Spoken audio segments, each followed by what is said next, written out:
Generation Cowboys and Sports Talks. I'm the host, DJ I Tell You What, and I have my dad, co-host, Cowboy Joe64 with me. I am your father. Join me, and together we can rule the galaxy as father and son. And we are back with another one. You want to say what's up to the people before we get into it? What's up, people? All right, so this is episode like 34 for us, and so we had a outing. We had a game with the Eagles that we kind of knew it was going to go like it went, but we didn't know that it was going to be that bad. So it was a lot of things that got exposed. I seen some good things too. I like the way our defense stepped up and played in the first half and really kept us in the game. Really gave us a lot to build on. But yeah, the offense is still just, the offensive play calling is just more to be desired. And there's a few things that jumped out to me that we've been hollering and screaming this whole time, like the sun and CD's eyes, and then Jerry's comments after the game saying that he really was upset about that because just like the narrative of the whole season, it's just chickens are coming home to roost. Some things are undeniable. You can't say that it doesn't have any effect on the players when constantly we see that it does. Also, Micah made some interesting comments after the game that kind of got misconstrued, and so there's a lot to talk about. So, what did you wanna talk about? So it sounds like so you can hear me okay? Yeah. So it looks like Overshawn played good. The defense in the first half, they kind of hung in there, right? They didn't Yeah. just get, you know. So what did the defense look like in the first half? Because as you know, I was at my class reunion thing, and we had all of the TVs on. Mm-hmm. The defense was But playing good. It it was looked so more much going normal. on. I really couldn't just like focus. Yeah, it looked Hmm? normal. It looked normal. It looked like Trayvon caught a pick. Overshawn Overshawn. was rushing from each side of the ball, and he got him some sacks and got him some. He was disruptive. He was hitting. Um, they held Saquon to, I think in the first half they held Saquon to maybe like 30 or 40 yards. So it looked normal. I mean, it looked like he was supposed to look 3 and outs for the There wasn't no. what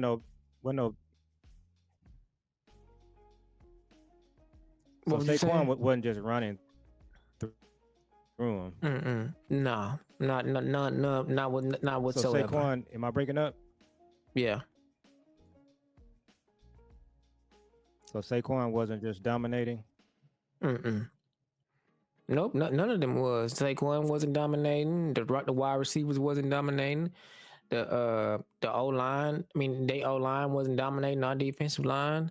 Jalen Hurts was being rushed out of the pocket. They had a lot of 3rd and 35s, and they had a few 3rd and 20s, 3rd and 35s.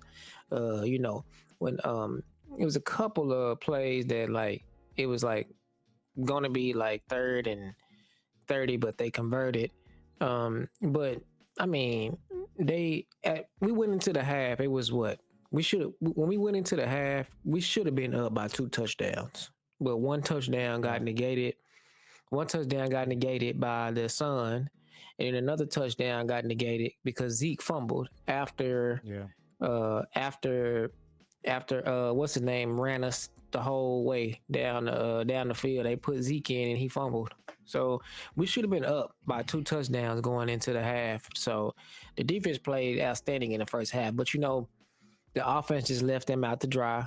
And just that's what happens in the NFL. Your defense gets off the field, but when you going 3 and out, every single time you get the ball, you go 3 and out. Then I mean, hey, you're gonna end up your defense gonna get tired, and that's what happened. So how did Micah look? Micah looked like Micah. Got like 3-4 hurries, got 2 sacks, got a pass disruption. I mean, he caused a fumble, knocked the ball out of Jalen Hurts' hands. He looked like Micah, but he was rushing from the edge the whole game, which I don't like. But other than that, I mean, you know, like I always say that, you know, this, especially this year, coaching is more prevalent than it ever has been in my eyes. I'm always looking at the coaching. And so when you have a coach on the other side that knows how to effectively take Micah out the game, Micah will be non-existent. And the Eagles didn't do that. They left him one on one, and he kept beating them.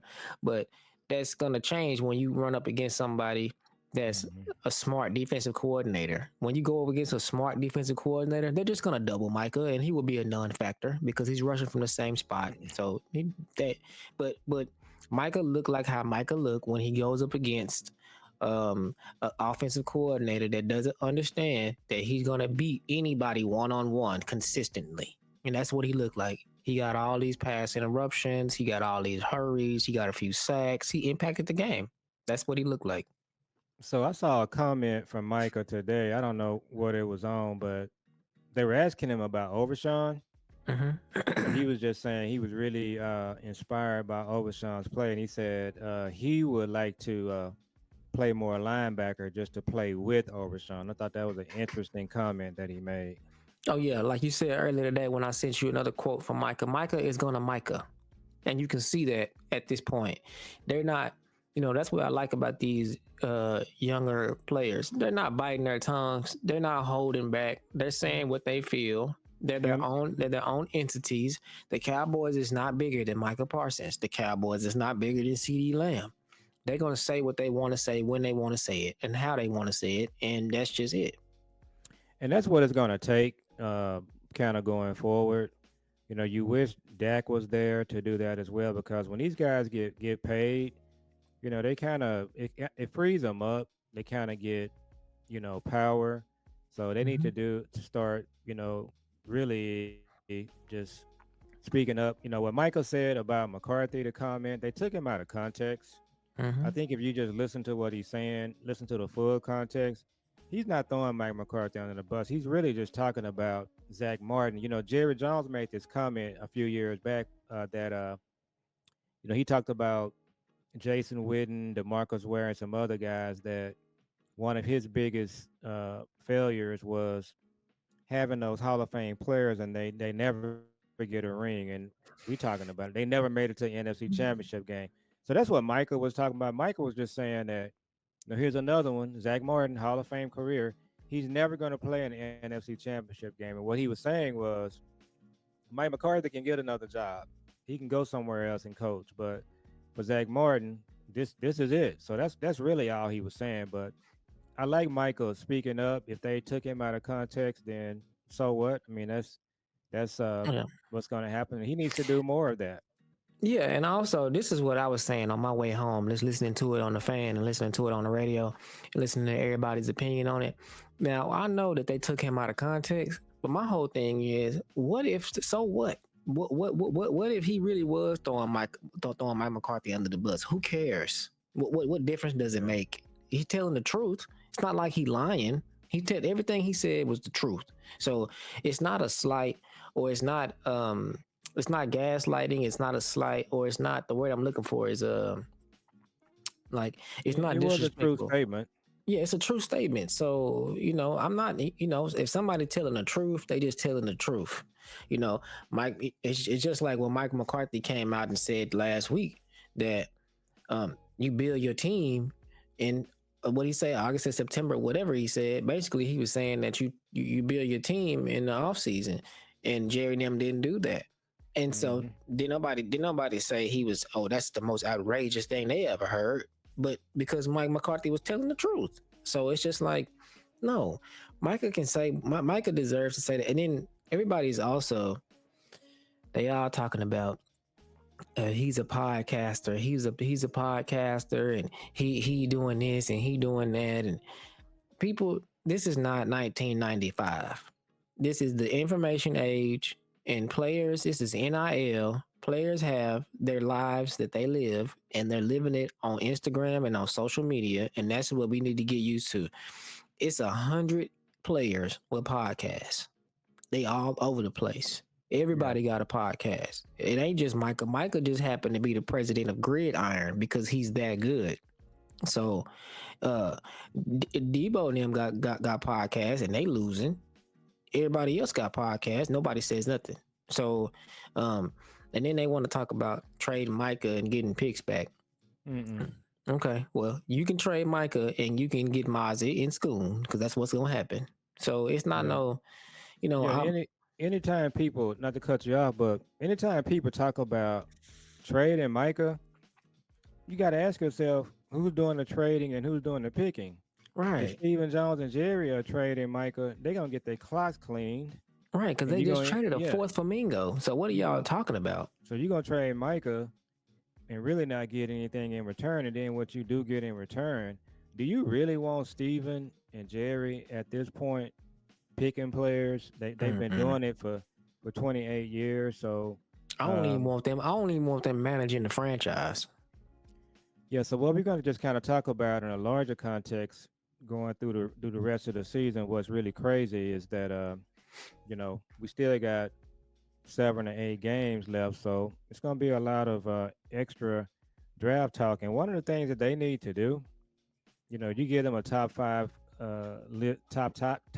list, excuse me, of things they need to do. What they really need to consider is just pulling a band-aid off and just actually going to Baltimore, go to Kansas City, go to San Fran, and whoever their assistant GM is, just hire that person, bring them in, and just do it and be done with it. That's one of the options that they'll have at their disposal. But it's gonna be some things that they can really do to just get this thing going, get it on track, and just stopping down, hiring a GM would be one of the things that they could do. And of course, that means that Will McClay would just be either not here or in another role, which it is what it is. So that's what your franchise has to do. But I mean, we'll talk about that later. So we got to Yeah. talk about the quarterbacks. So why is Trey Lance not starting the rest of the way? Mike McCarthy announced today that Cooper Rush is going to be starting again. So what is that all about? Well, they want to give this illusion that they're not giving up on the season, and then on top of that, they also want to make a statement and say that they do this thing to where like, well, especially with McCarthy, but I think it comes from the top too. But they do this thing to where it's just like even though one player is better than the other, or it's common sense that this player should be playing because of the situation, they do the depth chart. Like it doesn't matter that Rico had a better season. He's on the depth chart behind Zeke. So therefore, the first team reps go to Zeke no matter what because he's first on the depth chart. Like that's kind of how I see them doing things. It's just like why is Zeke starting this game? Because he's number one on the depth chart. So Zeke actually started. Well, I'll give you one better. I don't know if he started or not, but I know that once he fumbled, no, matter of fact, he didn't start. He didn't start. But once he fumbled, he came back in on the very next drive and they handed the ball off to him on the first play of the Mm-hmm. next drive. So that just gives you that just lets you know they don't have a clue what they're doing. They have a clue what they're doing, but it just doesn't make sense to what they're doing. Um, Yeah, it's just dysfunction all the way around. It's the Spider-Man meme. They all, yeah, this thing with McCarthy and Jerry, it's kind of like a tug of war. it is. Jerry is throwing his weight around, and then McCarthy gets on game day and just says, "Hey, I'm calling the plays. I'm running this down here. You up there, so you ain't running nothing down here." That's kind of been happening a little bit. I think I saw the list today. Somebody posted. They named all of the players that's been hurt. The thing is, it's really kind of unfortunate is that on offense, if you just play this season with Tank, Bland, Micah, it's one other person that's missing on offense. I mean, On on on, defense, on defense, and then on offense, obviously Dak. Um, who else is missing on offense? Cooks. Brandon Cooks. So if you give Dallas all their healthy players, they probably at this point, I think they're no worse than 5-3. But the way he handled the offseason, not doing anything at running back, Uh, just not they, and it's clear more now than ever. A lot of people were saying this today. They needed another receiver. Brian Broaddus, shout out to Broaddus. He said on the fan today, or it may have been on the Cowboys break. He said the Cowboys do not have a number two receiver. Mm-mm. Okay, and that's not anything new. People were saying this back in the spring and summer that you got the number one receiver. Tolbert has always been a four. He's never been anything more than a fourth receiver. Brooks is like a five or six. I think he's more like a six receiver. And Brandon Cooks, on a good team when he was healthy, he was a three. So again, that's just you not managing your roster. So when they come back into the season coming up next year, they not only got to revamp their running back room, they got to revamp the wide receiver room too. You see, what they do is they play and they build their team as if they have a great offensive scheme. You Mm, see, like Jalen Tolbert would be okay in San Francisco's offense. Jalen Tolbert would be okay in other offenses where he can catch the ball wide open and run. Or, Jonathan Brooks or whatever his name is, he would be okay if he was in an offense that has motion and are using CD as a distraction to get the other players open. But that's not mm-hmm. what we have here. What we have here is you have to be good as a number one receiver to even create separation. See, we Yep. don't hear you don't hear no one else saying this receiver doesn't create separation. It's because they don't have to create separation. It's because they're open most of the time they get the ball. So it's not like, So the you know, scheme gets them open. the scheme gets them open. It's just like if you see Justin Jefferson on a play to where there is a cornerback glued to him, that's by design. Okay. So if the cornerback is glued to him, I was watching Colorado. Shout out to Colorado. I was watching them. It was this one play at the end. It was a Hail Mary where they specifically told Travis Hunter to motion out of the group with the rest of the receivers and run over to the other side. When he did that, the corner followed him over, the safety cheated down, the linebacker slid out, and when he took off, all three of those players followed Travis Hunter down the field. All three of them did. And what did that do? That left those other three receivers over there on single matchups. And when that happened, Shador picked which one to throw it to, and he threw it to him, and it was a completion. So It was a Hail Mary. it was yes, it was the point of it was to motion Travis over here to because he knows that he's gonna command attention. Yeah. So and see, we can't do that. Now, if the Cowboys was to do that, and CD was to motion over, and all three of those players follow him. Well, if you keeping it real, just what you saying, that's what they did to win the Pittsburgh game. Yeah, that's correct. That's correct. But see, when you do that, you got to ask yourself, how many times out of 10 is Jalen Tolbert and Jalen Brooks going to beat the other corner in front of them one on one? It's not Yeah. happening. It Yeah, ain't happening they're often. not that kind of receiver. Exactly. Brandon Yeah. Cooks might, but Well, Brandon Cooks can when he's healthy, but right. as you said, our scheme, and everybody knows that our scheme just doesn't do that. And as a matter of fact, it's not just a passing game. Our running scheme doesn't get our running backs good lanes to run in. So we got a all around problem with our offense. The running scheme is not good. Piggybacking off of what Micah said, and I know he didn't mean it this way. He didn't mean to say that Mike McCarthy can go wherever, and Zach Martin put in more work than Mike McCarthy ever has. But keeping it real, all the way 100, Mike McCarthy came in here and didn't call his offense until the third year. So he didn't put in no work. Mike McCarthy came in here, and in the off season, he didn't come up with any kind of running back scheme or any kind of different plays, or he didn't start using motion or anything like that. So I mean, what work has Mike McCarthy put in? And into further that, Mike McCarthy was fired in season from his Green Bay job, and the reason why he was fired from his Green Bay job, the rumor is because he wasn't working, he wasn't putting in the work. So, I said all that to say, um, with the running back scheme, we don't have a the running back scheme is when you have a West Coast offense, if it in players, people like me that play Madden and play the college football, play Madden, we know this. We know this because it's common knowledge and it's pretty accurate.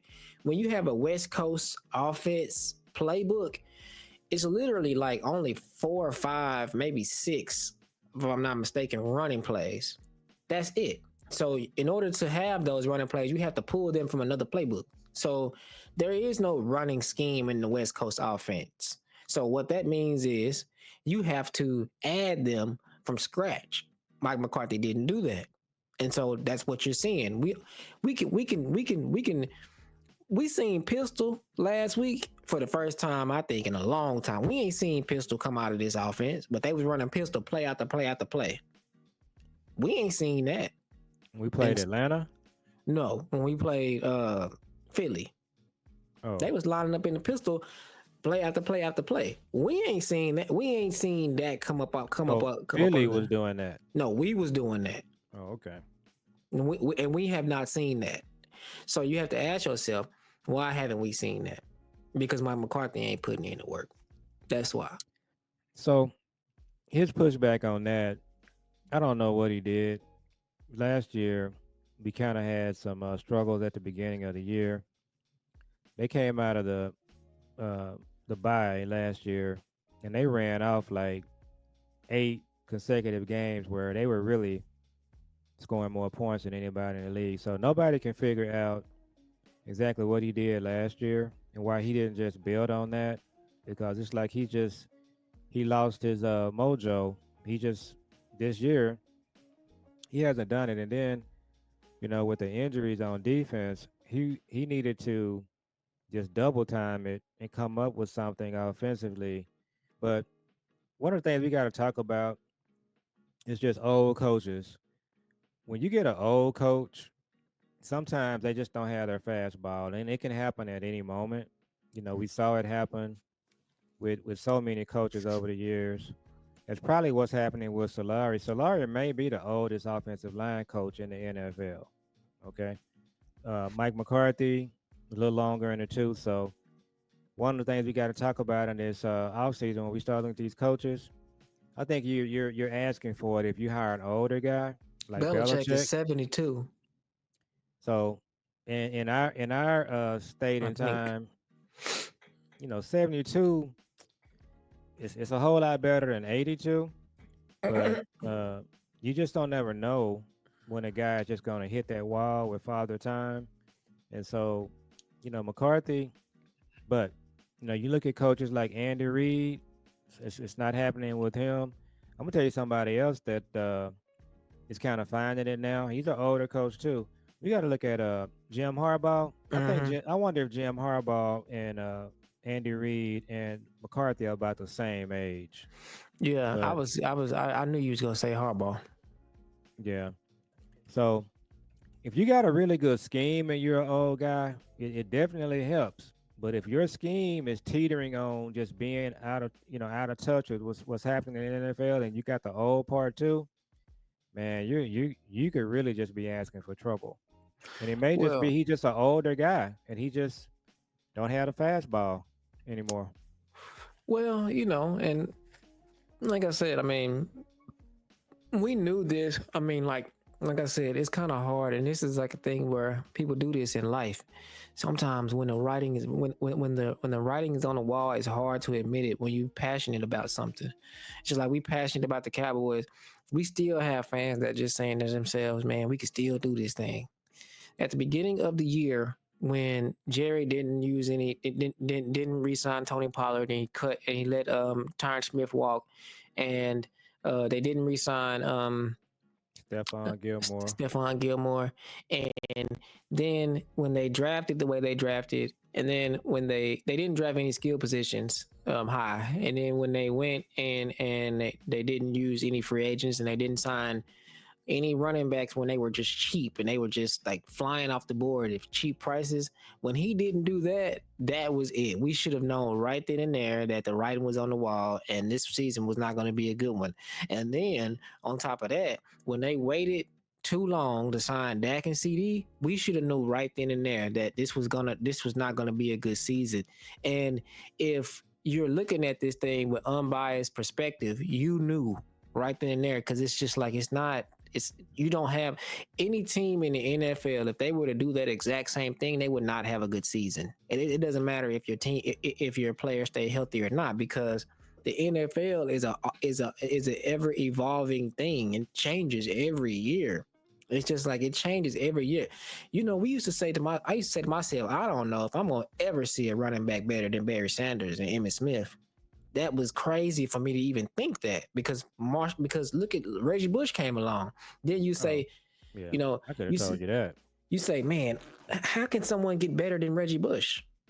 And then you got Bijan Robinson and you got Jameer Gibbs. So it's just like, so it just how do you get a better 88 than Dez? How does that happen? CD comes along and Oh, he's just as yeah. good. So it's just like, you know what I mean? So it's just like these things are constantly changing and you have to change with it. If you don't change with it, this is what you get.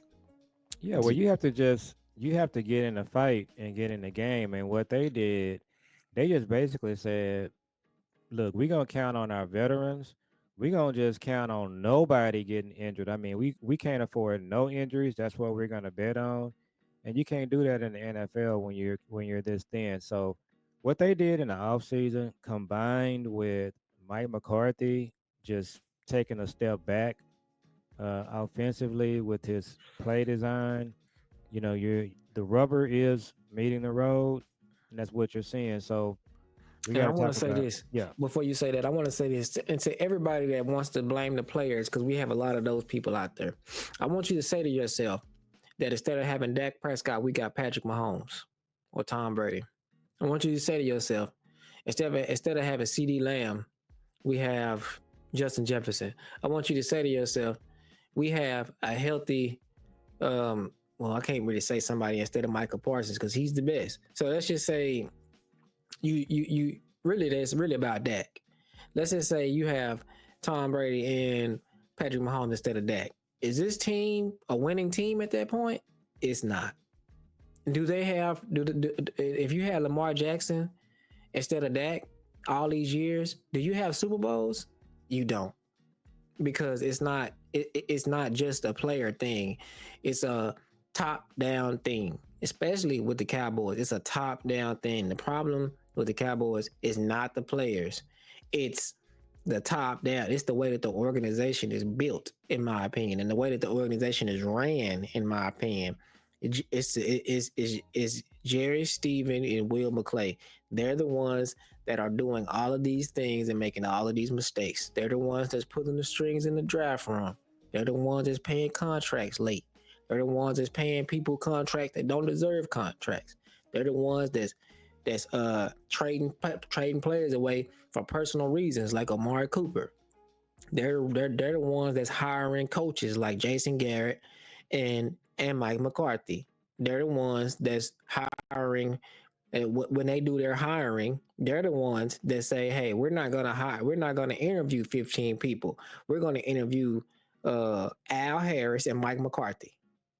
They're the ones that's doing that. If it wasn't for the Rooney Rule, they wouldn't even have interviewed Marvin Lewis. They only did that because of the Rooney Rule. So they literally interviewed one person. Really, in reality, they knew who they were going to give the job to. They interviewed one person and gave him the job, and his name is Mike McCarthy. And here you are, 3 years later, 4 years later, and you're doing this all over again. So the players are not the problem. You know, giving yeah. Dak a 60 million contract, this 60 million $60 million contract. Dak didn't do that. Dak didn't give Well, himself a contract. so I think you're absolutely right. And then what I would add to it is if your philosophy is draft and develop, you got to start looking at these drafts, man. People were just giving them credit for being such a great drafting team. They've actually been okay. They've had some players that fell to them that were just it was just a no brainer. When they had to roll up their sleeves and do their homework and really look at players and just make the right selection, man, they have not done it. And we're gonna just do a show on the draft the last 10 years, and you're gonna be able to see they've had some hits, but man, they've had some just like the 23 draft. It's just looking like a complete wipeout. You got to understand that their number one and number two pick. If you bring in another coaching staff next year, there's a possibility that your first and second round pick, Mazin and Schoon, a coach that's trying to come in and win, that's putting their their product on the line. Mozzie and Schoon, it's like, oh my gosh, it's like, All right, what in all the right. world Let is me going pause on you. here? Let me pause you right there. There is no way you can give Mozzie and School a second contract. You can't do it. Oh no, that's not happening. Yeah, so We talking about right now. We just talking about them making the team next year. yeah, they will be out of here because they cannot. You can't pay them. Yeah, that's it's just, and you know, people you pulling for the player. Everybody else they own your team, but man, that first round they could have right now. Uh, Micah was talking about Zach Martin. Matthew Bergeron would be your right guard. And Matthew Bergeron is like they had some sophomore, like all team sophomore that I saw. Mm-hmm. Matthew Bergeron is a top sophomore guard, right guard. Uh, their second running back, we're gonna watch him tonight if he's playing. Their second round pick could have been Devon Achan, but that's just a couple of names. There was so many players on the board that they just I don't know what in the world they were looking at with Mozzie and What Schoon. what round did A Chain go in? I think he went in the second. So everybody that's talking about they should be high enough to get the running back. You don't. The running back is to me No, is the easiest position to fill. their You running get back, their running back this year in this coming up draft, we're probably going to be in the third and fourth round, and they gave away their four. If they end yeah. up with a couple of extra picks, they're gonna be able to get the. I had some people doing mock drafts that I've been looking at. They Uh-huh. had the Cowboys taking two running backs, But and you got they'll be to. able to do it. Yeah. You should. So yeah, it's just. And then there's some talk about yesterday. Mm-hmm. Shout out to Brian Broaddus. He be on it. He's saying there's some scuttlebutt that Tyler Guyton is kind of being like almost like a healthy scratch because they just think that he's not really at this point. He's a rookie. He's kind of hit the rookie wall. Mm-hmm. So, again, your number one pick, but you give him a full off season, let him work with Duke Manyweather, let him kind of get that off season program going. He can Well, still be a good player, but man, what you have to see is that also that Asim Richards came in and he really no one wants to say it, but he looked better than Tyler Guyton. and And then on then top of that, and Browder said it again today that he keeps reporting that Asim Richards does not want to play tackle, and I keep saying to myself, it's like, dude, this is the NFL. You trying to make a team, you trying to get a contract. You should be trying to play wherever the team is wanting you to play. That's if your team needs you to play tackle. Why are you still talking about you want to play guard? What you looking at right there? the 2023 draft, and also let's be Where did clear. that Chan go? And I think you was right when you said second round. But let me say this also, and you see now he doesn't want to play tackle. Now remember, y'all, in college, he wasn't the first of all, no one had him as a first round draft pick. And then he was at the bottom of the first round, if anything. And then second of all, Awesome Richards? no. Oh yeah, you talking about Austin Richards that said that he don't want to play tackle. Yeah, not Tyler Guyton. This is Right. Awesome Richards. But I'm just saying, so Tyler Guyton, y'all, he's at the bottom of the first round, okay? And he also was a right tackle in college. I don't know why they think now your tackles are your most important positions on the team. They the ones that decide if the quarterback get blindsided or get killed or not. They the Well, ones that do that. He got taken in the third round with the well, la- 84th pick. last Achan. Yeah, so look at Well, that. Look at that, man. That's just so crazy. brought us, but Vach on their post game show last night. Shout out to Vach. He thinks that Tyler Guyton is probably not even better at right tackle. So I mean, We'll see, because I he's mean an O that's line guy. what I want to see. I want to see him play right tackle. I think that'll be the wake up call, and that'll be the. I mean, if not, then he's a bust. I mean, wasted pick if that's the case, because he can't Well, play left he tackle. so he's a rookie, so he's going to at least get 3 years, and he's going to play. It's not going to be a situation where you're saying, "Why come we haven't seen Tyler Guyton?" He's going to play, so it's going to be just Let me see. rubber meeting the road. Yeah, See, I don't want to, and then also for the fans out there, I want y'all to understand that some of these positions, if we just can't, with the players that we have, we know they're going to play. If we just can't figure it out in the draft, remember there's always free agency. There's always free agency. You can go get yeah. a left tackle in free agency today if you wanted to. You can go get a veteran free agent tackle. You could get one next year in the offseason. You could do Yeah, that. a right guard too. You can get a right guard. I'm talking about a good They one. and they've done it before. They do they right. They rebuilt this line. In our recent history, we've had two All Pro lines. The way they rebuilt the line, and they did it in one off season both times. They did it. They signed a free agent. Well, they signed two free agents. So one when they the line that had Colombo and Mark Leonard Davis and Colombo. all them guys. Yeah, yeah, Mark Colombo was a free agent from Chicago. Leonard Davis, I think they traded for Leonard Davis, but yep. they've rebuilt this line a couple of times, and they did it in one off season. So you can do Yeah, it. you can do it, and then and you don't have to do it. And you can do it in every other position as well. So Mhm. let's look at running back. Now, Oh, you can build a running back room. I mean, look, they had guys out there this year like Sweat. He played for Philadelphia. He played for Chicago. He's playing really good. They had Montgomery, who's playing for the Lions. You got Singletary playing for the Giants. It's so many running backs they could have signed, and they could have actually got two, but they didn't even try because they knew back in March they knew they was bringing Zeke back, so they didn't want to do nothing with running back. and Nothing. see, and it's not Zeke's fault. What this is just this goes back to the top when you Hmm. have player evaluations. No one should tell you that Zeke and Derrick Henry are comparable at this stage in their career. Yeah. It's not. It's just not even in the same ballpark. I mean, at the end of their career, they're going to be at the end of their career. They're going to be compared to each other because they came out the same year, and Zeke was drafted in the first round, and Henry was drafted later on in that draft. And then at the end of their career, their numbers are going to be pretty much the same. I think Derrick Henry might have a couple thousand yards more, but they're going to be about the same. They average over their career, they're going to be about the same. The amount of seasons they play probably going to be about the same. But at this stage of his career, Zeke started up here and he went down, and Derrick Henry did the opposite. He started down here backing up someone and he went up.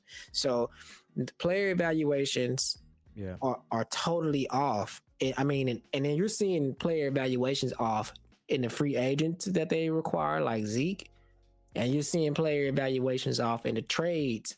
I mean, in the draft, players like Schoon, players like Mozzie, and you're seeing that the player evaluations are off when they're given second contracts like Gallup and Hmm. Jalen Smith and all these other players that they just signed or just gave them money for no apparent reason. Terrence Steele. Terrence Steele, the player evaluation is poor. Well, what they're doing too, they keep signing guys after they coming off serious injury. They did that with Terrence Steele. He had a Gallup. ACL Gallup. Um, but so let's go ahead and wrap. We can come back tomorrow and finish talking about some of the stuff that we saw in the game. And Joe Mixon was another one. They could have signed Joe Mixon too.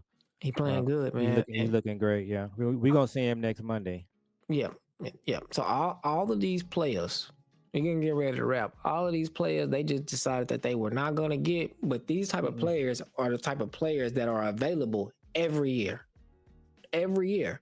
So whatever you don't get in the draft, you can absolutely get it in free agency. But the Cowboys don't do that. And this is why they really shouldn't fire McCarthy at this point because Jerry and Steven got to know, y'all are wearing this too. This is kind of on them. So at this point, you should just let McCarthy just ride it out. People talking about he should give the play calling to. Schottenheimer. It's no reason to do that. No. Not now. Mm-mm. Well, McCarthy kind of said his goodbyes today, in my opinion. In Yeah, I his mean, he know he's not coming back, and he probably honestly don't even want to come back yeah. because he know what's going on here. So yeah, it's It's kind been of a a it's been a total S show from the top. I mean, from the top. When he came in here, they didn't even let him. That they were pushing Kellen Moore in his face. You know what I well, mean? but he signed off on it. So this is what happens Well, you when gonna you sign off on it for you? Anybody gonna sign off on it for yeah $25 million? yeah well, but you also got to take some accountability when you do that. I mean, yeah, he ain't taking no accountability. Yeah, so he gonna be talking. He gonna be telling his story once he leaves, and I don't think he's gonna get another job. I mean, neither. Not initially. And on top of that, if he don't, he still had a successful career. Yeah, he's got a like we said this in one of our earlier shows. Mike McCarthy, he has a ring. Okay, Mm-hmm. it's only been 56 of these games played. It's 56 Super Bowls, I believe. Mm-hmm. He And has one. all you got to do is win one. It's hard. It's hard to win 12 games 3 years in a row. Yeah.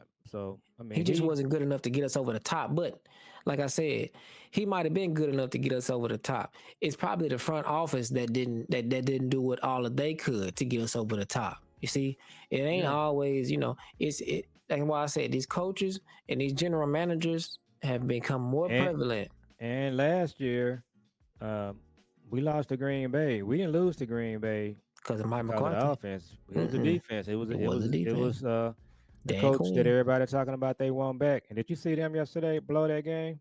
Yeah. Well, like I said, Dan Quinn, his Noah MO. Brown up to his old tricks on that Yeah. last drive. Yeah. Daniels just hit him with a dime. He dropped it. I mean, hey, that was the Jacksonville game for us. And why does Washington have Noah Brown running around out there like he's? We was doing that here. So Dan Quinn didn't learn from that. Why Dan you got Quinn, why you got listen. Noah Brown running around out there in like it's Noah Brown. Hey, man, I don't know. Let me tell you what's going to happen, though. The Redskins, they going to make it to the playoffs and they going to lose in the first round. Because remember what I tell you all the time, they might get a bye. But remember, no, they're not going to get a bye. It's going to be Detroit. But remember what I told Right. you in the first, remember I told you how these coaches and these teams, they're good enough to beat these teams during the year. But when they get to the when the real deal Holyfield get here, when you got to actually be a good coach in the playoffs, or you go home, when your scheme has to actually you have to actually outsmart the other coach. You can't, and you can't do it. That's when you go home. That's what's going to happen with them. He gonna get up there, and then he gonna get into the playoffs, and whoever the offensive coordinator is that he gonna outsmart him, and they're gonna lose because of that. That's how I see it going. That's how it went for us all the whole time he's been here and McCarthy's been here. We didn't lose these games because our players didn't play good. We lost them games in the playoffs because of scheme. The moment that you take out Tony Pollard in the 49ers, we lost because the scheme after that went down the drain. And we lost to Green Bay because of scheme. He came Yeah. out and he, instead of him playing the scheme that he normally playing, he tried to do this cover two zone, and it just didn't work. And that's Yeah. the reason. A So, lot of people overlooked that Dan Quinn Green Bay game. I mean, mm-mm. I'm not, I tell but you what, Seattle didn't overlook it. Atlanta didn't no. overlook it. None of them teams overlooked it that he interviewed for and didn't get the job. Yeah. So Well, we finna see they gonna play the Eagles Thursday night, so it's gonna be interesting. But the it's gonna Eagles are be not a a good team to me because if if the way that we was playing them in the first half, they they beat us 36 to whatever. Granted that, but the way our defense played against them in the first half, we really, really, really should be just like, I told you earlier, if we had everybody healthy, we would be right in the thick of the NFC East oh man, chase. That no, no ain't no doubt question, about it in no my mind. Now question. we still don't have a running back, but Well, uh, hopefully they would have traded for one because it just makes so much sense at yeah, this point. yeah, But I'm just saying, we went into the half. It was a one possession game, and truth be told, we should have been up by two possessions because yeah. we had. And then let me before we wrap. So remember, I asked you a question. Remember, I asked you, and this was before this happened too. I asked you. I said, what do you think Jerry would say if someone looked him in his face and said, CD dropped a touchdown today because of the sun beaming in his eyes. And CD said that, along with everyone else, CD said that. What do you have to say about that? Also, Cedric Wilson dropped a game winning pass in the playoffs because the sun was in his eyes. Like, the sun was in his eyes. And then the year before that, Dak could not complete a pass downfield over 15 yards because the sun was beaming in his eyes. So, what do you have to say about that? With CD being the last, this just But happened about an hour ago, and my response to that will be, why is anybody shocked on what he actually said? That's the thing. The joke is on us. You could what did people think he was gonna say? Jerry Jones. I mean, sometimes you just have to. We No, we just want him to be honest. mm-mm. It's Like, not happening. like, really, it's interesting to ask him this because you have to see what he gonna say. You have to. You got to see. I, me, I'm gonna tell you something. If I was covering this team, I would never ever ask him again about that. He matter of fact, he came down yesterday. I think someone asked him. Well, I think he came down and he brought the question up. They didn't even ask him about the curtains. He brought it up, And they do have curtains, by the way. and they look crazy. I seen a picture of it, Mm. so I could see why you wouldn't want to put them up. But the reality is that, Are you trying to win? yeah. But here's the thing: you have a $1 billion franchise. You wouldn't even need curtains. You just go and you just redo the windows. That's it. Or you put in another system that retracts. Do you know how much money these people have? They have billions of dollars. They would have, if they said they wanted to do that, they would have 10 companies lining up to do that, and they would probably get the lowest bid. Well, let me tell you It something. could be done. It would be 100 companies lining up to do that because they would be able to say, we own this company. We did the we did the fix at AT&T Stadium. That would be like just so much money for them. So the bottom line is, it's not even about the curtains. It's just about fixing it. And he is a billionaire. They make billions of dollars. You could find a black contractor to do it. You know what his response was? Well, you might as well just tear the whole stadium down then. Well, yeah, that's again, it's like people need to stop asking him questions and be surprised at what he's saying. We Just know like where the he sun is at. He said, "We know where the sun is at, and you know where the sun. We know where the sun is going to be at a year before." yeah. What does that have to do with the sun beaming in our eyes? Yeah, we So know where it's at, but what does that have to do with the sun beaming in our eyes? It has nothing to do with it. he Then just he just gaslighted. He has no intent whatsoever. And so again, the rest of the year, I would not ask him about that because all he's doing, it's more important to him to be able to do that versus to put a winning product on the field. somebody needs to pull the veil off of him, and somebody needs to just lose their job and say, you know what, you don't want to win, because if you wanted to win, you would change that. If you wanted to win, you would stop hulling your players out. You literally took two touchdowns off of the field for your team today, from an owner's box. You did that. You did that. You're the one that wants Zeke on this team. Nobody else does. So he comes in and he fumbles. We can't figure this mystery out on why Zeke is still playing. We can't figure it out. We can't figure out why he's getting the ball.